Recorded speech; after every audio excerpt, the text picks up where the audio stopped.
Your Music exclusive. I grew up like a savage.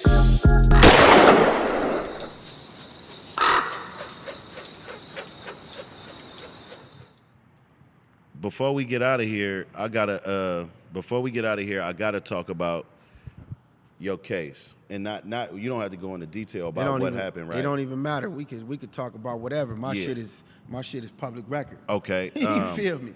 With explaining whatever you can and however it happened, because it's really the case itself and the details of whatever that was ain't as important as how you survived the situation and got out of it. Right. So as much as you can, or what you want to share, can you share that and how you got it? Because your case is, I looked it up, it's case law. Yeah, it's case law. Like, so for all you rappers and people trying to use lyrics and all of this shit, like this guy sitting right here, it happened. You know what I'm saying? So what was that? Paperwork. Mm-hmm. You feel me? Which part? Which one first? Because you said a lot of things. Okay. The actual case, how you caught the case. All right, how I caught the case. Us being from the Bay, you know how our mentality is.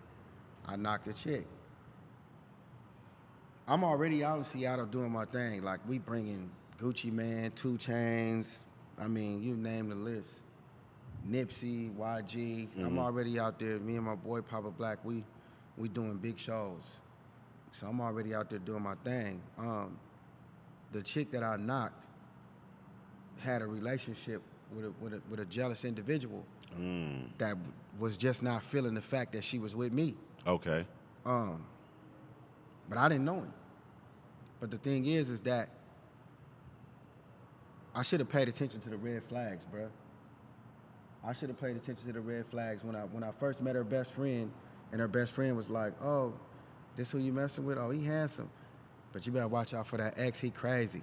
Right? Now, a nigga shrug that off. Right. That ain't, yeah. Shrug that off like it ain't, you know what I'm saying? Like, whatever. I don't know him, right? It's a thing like, okay, well, if we don't know each other, how can you trip? Right. Now, if you know me and I knew you was messing with this chick or whatever the case But where you from, that's law. That's law. Right. Right? Okay, so, boom, whatever. The threats is coming out. So this nigga doing his homework on me. Not only is he doing his homework on me, he moved around the corner from where we lived. Right? Because I had a house with her out there. This nigga pulled a Kanye. He was on some other shit. And then, he pulled up on me on the freeway. And, he was talking shit. And where I'm from, when a nigga pull up on your side of the freeway, they finna get the knocking or something, right? Yeah. So you already fucked me up when you made me revert to, right, safety measures. Right. But you hooting and hollering at me, and I'm just giving you in light. You know what I'm saying? I'm not, using all the words or whatever. But he hooting and hollering like it's a problem. Because I got everything from the chick. Right. You see what I'm saying? Right. And that's my shit.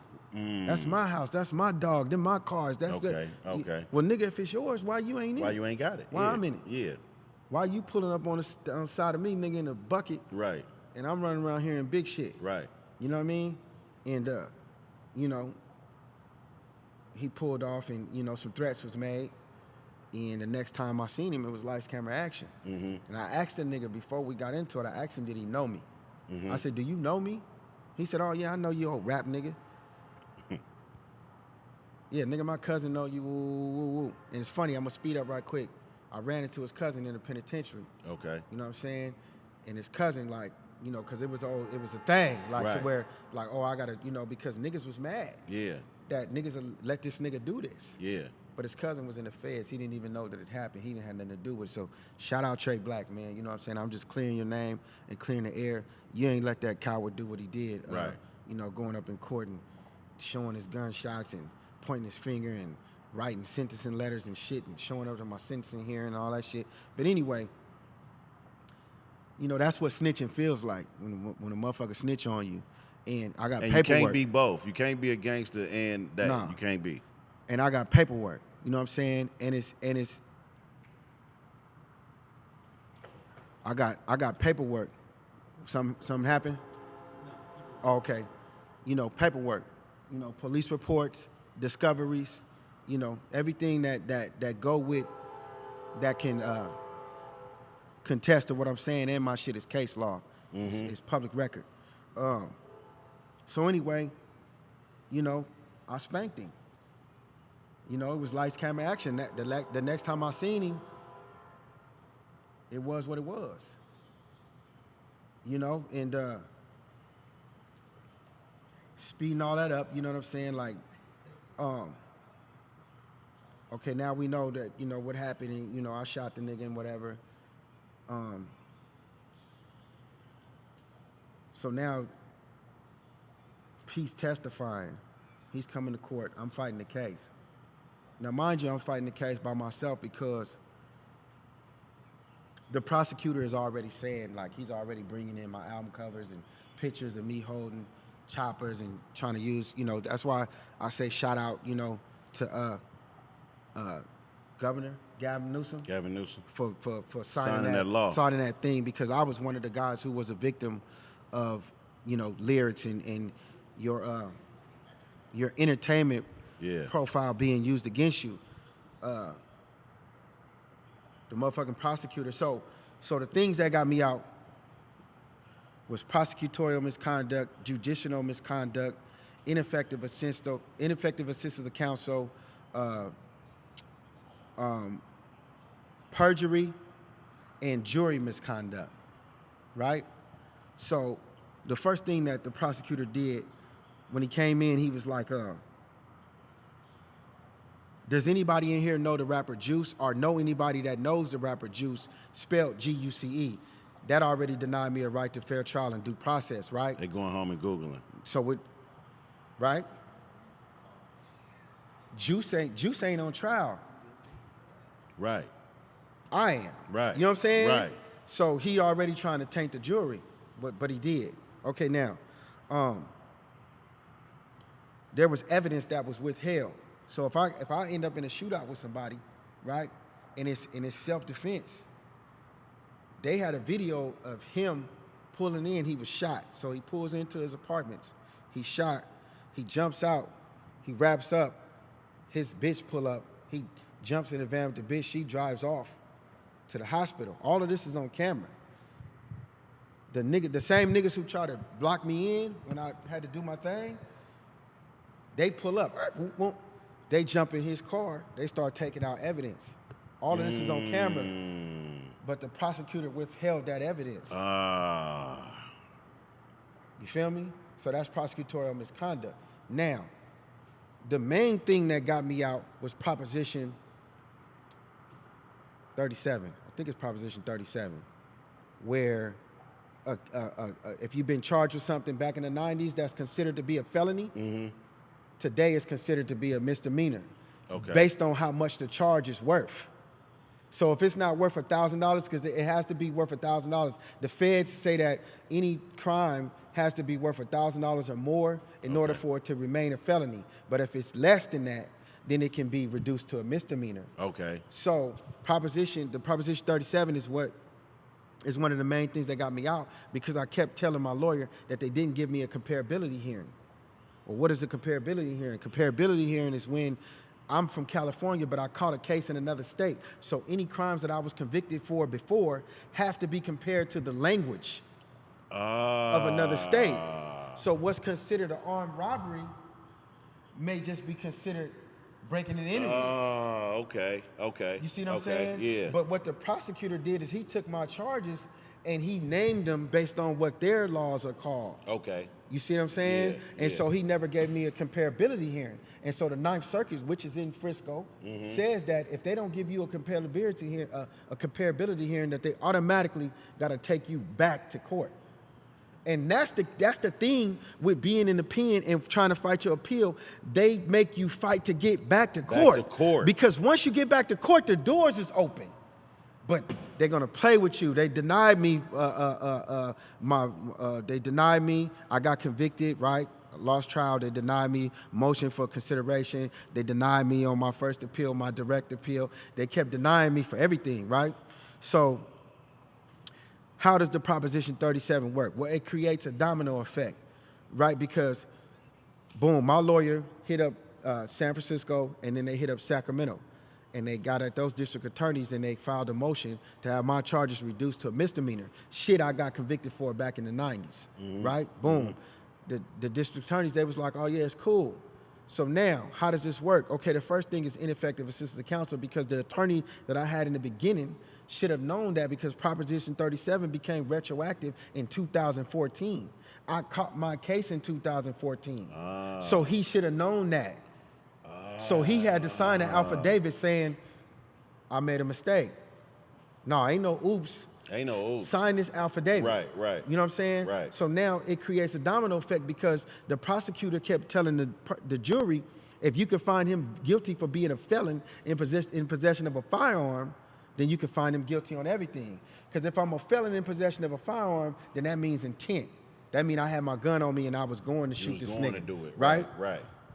So, with my charges being dropped to a misdemeanor, that means that I'm no longer a felon. So that means that I had a right to have the gun on me. So now you got to take me back to trial. So if you take me back to trial, you have no case. You got no case. Because you have no gun, because they didn't have a gun because I tossed the gun. Right? But the reason that they saying that I had a gun because I admitted to shooting the nigga. Right. You see what I'm saying? Right. There was nobody to tell on, you know what I'm saying? Or like nigga, I shot this nigga. Right. Like, yeah, I did that. Right. You see what I'm saying? Yeah. So a motherfucker come for me, what I'm supposed to do. But now in certain places, you don't got to stand your ground, you don't got this, that, and the third.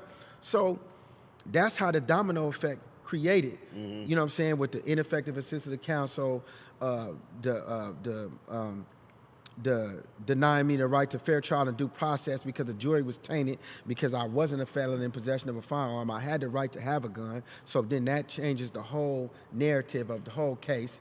The jury did something that they was told not to do. They went and tried to investigate my case by themselves as if they were investigators, right? Of course. They went looking for the gun. One of the ladies was married to a cop, right? The cop, they went and got a magnifying glass and a map. Another lady did a reenactment in the car and she tried to act like how fast she would be able to shoot a gun. And So where they finding this evidence at, on social media? nah, I'm gonna tell you what I found on social media, but What the fuck? the evidence came because 3 of the jurors saw what they was doing behind the scenes. So I did another investigation. I spent some more money and did a second investigation and had the investigator go talk to all the jurors again. And that's when they started telling on each other. They was in there using makeup. They was in there using makeup mirrors and shit. Like, oh, it was, you know, and because I shot from the driver's seat. Okay. Like that. Okay. You know what I'm saying? And then he was on that side getting back. Okay. You feel me? But I'm. Yeah. You know what I'm saying? Yeah. So they're trying to. The lady say there was a witness, somebody that I don't know, who called 911 that said she saw this nigga shoot at me. Oh. She said it. Okay. She like, I saw him shoot at him. Damn. The guy in the black Tahoe truck shot first at the Hummer. You know how 50 Rich said that song, Juice gave me the bitch and I fucked the bitch in the Hummer? Yeah. I was in my Hummer. You know what I'm saying? So, yeah. so the lady, she called, and you can hear her on the 911 call. And when she came to testify a year or two later, she's arguing with the prosecutor because she's telling him, you trying to trip me up. I remember what happened. Right. And so then they played the 911 call, and she's saying, yeah, such and such and such. This call shot first, but he's trying to make it seem like I shot first. Like you shot first. Right? Yeah. And then she was like, well, the guy in the Hummer, I'm surprised he even drove off. Ooh. You see what I'm saying? Ooh. And this is on the 911 call. So let me just keep going deeper on how niggas fight their case, how you dig up evidence. So when I pulled in the parking lot, so I told you about the video. I'm telling you, I'm breaking all this shit down to you.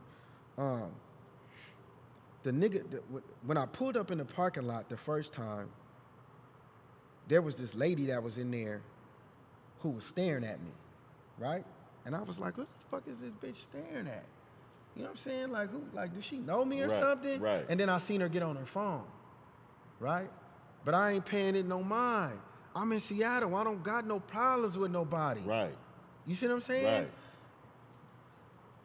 So the nigga come to court and testify and say he don't own no guns, he ain't never had no guns, right? And then there's the 404B evidence. I got to get this shit off. I know we're wrapping it up, but I got to get this shit off so niggas can understand. So there's this thing called 404B evidence. And what that is that the prosecutors, they'll always try to say that the defending attorney can't bring up 404B evidence, meaning everything that this nigga done. This nigga had kidnapping.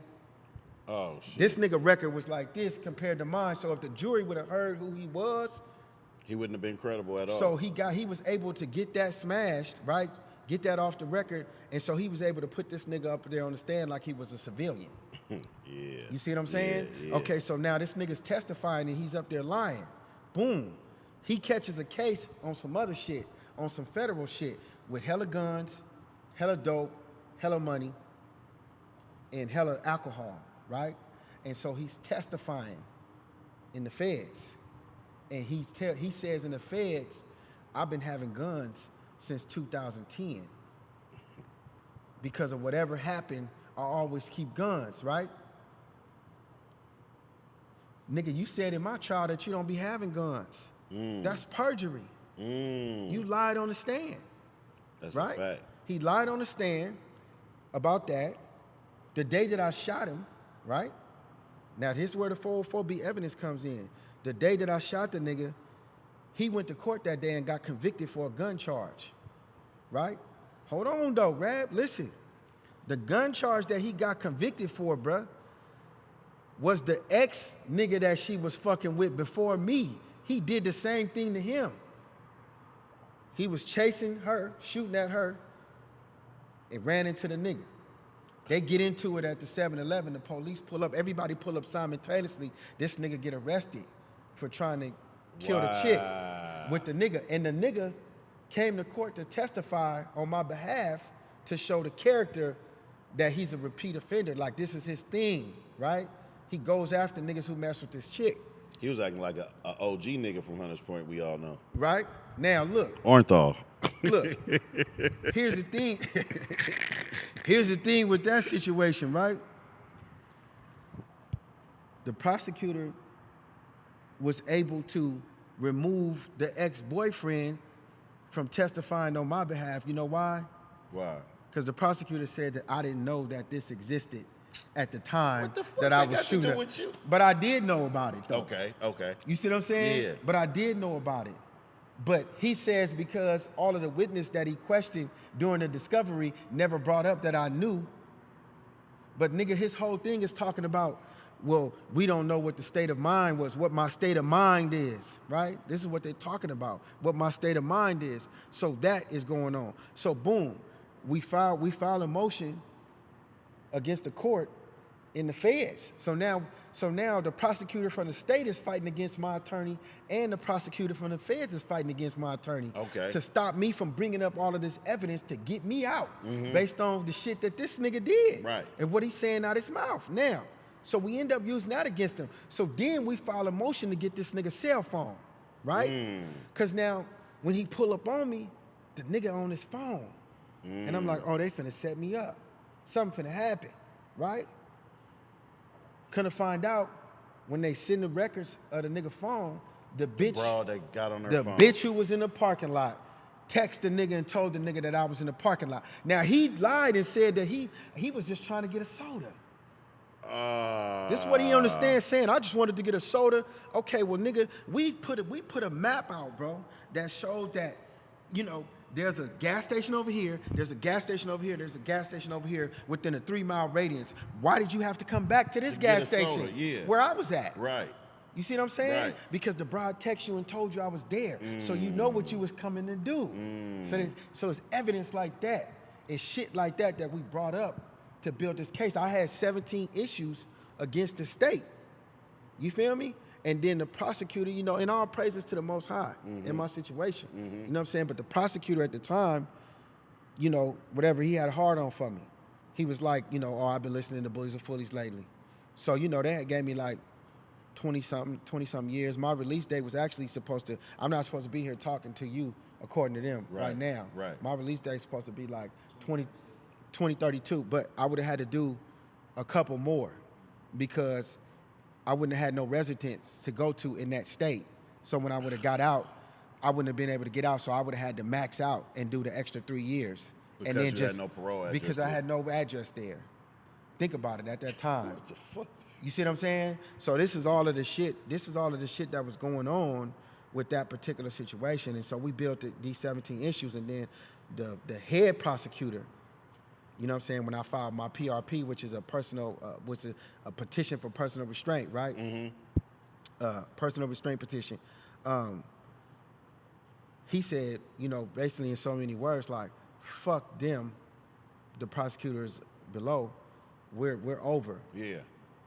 What does Mr. Pope want? To go home. I told him I just want my life back. I could have stayed in there and sued and all that, but nigga, we from the Bay. Nigga, Right. we gonna get that money back. I want my life back. You know what I'm saying? I want my life back. I can get out there and get on the streets and get that bag back. You know what I'm saying? I spent over about 300-something. Yeah. You know what I'm saying? Fighting for my freedom. Yeah. You know what I mean? But I wanted my life back, and I don't want no paperwork. So I ain't on no paperwork. Damn. You know what I'm saying? Man. I ain't on no paperwork. That's so lovely. And they kicked me out that motherfucker so fast, like, nigga, like, boom. Niggas thought it was COVID. They're like, Juice got out because of COVID. Hell nah. Two things, and we out of here. I gotta say this because I thought of this. My last question was about to be about the future music, but because I thought of something that you said, so niggas learn from this. It's always not all bad going to the box, and it's always not all bad when you go to discover your evidence. Never give up. Don't kill yourself in prison because you got convicted. Just fight. But I want to give credit because this is where niggas in the street fuck up. Let's give credit to the motherfuckers. I heard you say D for one held you down, and I heard you mention somebody else, but I heard you mention Fab. Like when you got down to spending that 300 and it was bad, like you reached out and he reached back. Fab, Gold Toes, D. First of all, my wife. Okay, shout out to the wife. You know what I'm saying? Ghazi. Shout out Guce. You know what I'm saying? Ghazi hit up my sons, and it take a lot for a record exec to be honest like that, right? You know, he didn't have to bring me none of the money that was due to me. No, he didn't. He was getting ready to come visit me, but he got in contact with my sons, and he did Although everything. you're not a nigga, I assume that he would want to steal from either. Niggas, we ain't talking about one of them other niggas. Like, I don't know if you want to steal no money from Juice. But nigga. nah, that's my bro, man. That's a friend, and he held me down. And you know, the thing is, I was down to my last wit's end. My mother-in-law. Cause you let's keep it real too, nigga. You talking about 300 you spent on fees, Lord. We ain't talking about the other shit. Well, here's the thing: being a layman, and this is why I tell everybody that you have to learn case law. Like there's always loopholes in every case because all they want to do is get a conviction and get that bag. You know what I'm saying? So you got to fight. And and the thing is, being a layman and not knowing how to fight for yourself is because I ended up going through 5 attorneys. Because they was trying to play me, because they would look up online who I was. They was asking me for $80,000 just to look at my case, and I didn't even have a capital murder. You know what I'm saying? That's how much that they was trying to fuck over me. Stay on blue. I'm just trying to stay racked up like you. Put an 8 in a 1 and do magic. Tryna stretch hair on like elastic. Eco-friendly drug dealer, I don't waste no plastic. Use all 4 corners of that baggie. All I ever wanted was a bankroll. So I pull up on Champ before the bank close. Say no to stank hoes and stank clothes. No paramedic pimpin', nigga, we don't save hoes. Yeah,